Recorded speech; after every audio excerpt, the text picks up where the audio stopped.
भारत ने हाल के वर्षों में अपने रिफाइनिंग उद्योग में महत्वपूर्ण प्रगति की है।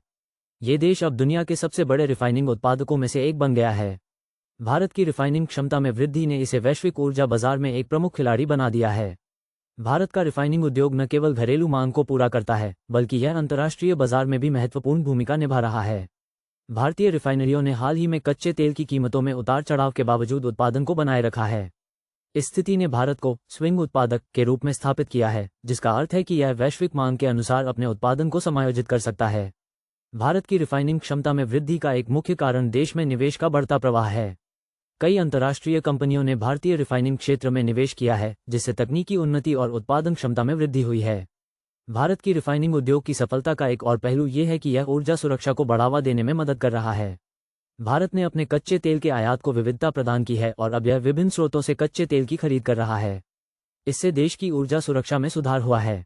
भारत की रिफाइनिंग क्षमता अब 250 मिलियन टन प्रति वर्ष से अधिक हो गई है, जो इसे दुनिया के सबसे बड़े रिफाइनिंग केंद्रों में से एक बनाती है।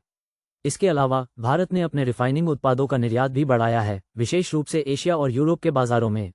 इस प्रकार भारत ने अपनी रिफाइनिंग क्षमता को बढ़ाकर वैश्विक ऊर्जा बाजार में महत्वपूर्ण स्थान प्राप्त किया है।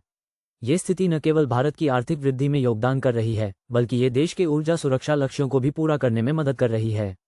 भारत का रिफाइनिंग उद्योग अब वैश्विक स्तर पर प्रतिस्पर्धी बन गया है और यह आने वाले वर्षों में और अधिक वृद्धि की संभावना रखता है। इस प्रकार भारत का रिफाइनिंग उद्योग न केवल राष्ट्रीय बल्कि अंतर्राष्ट्रीय स्तर पर भी महत्वपूर्ण है।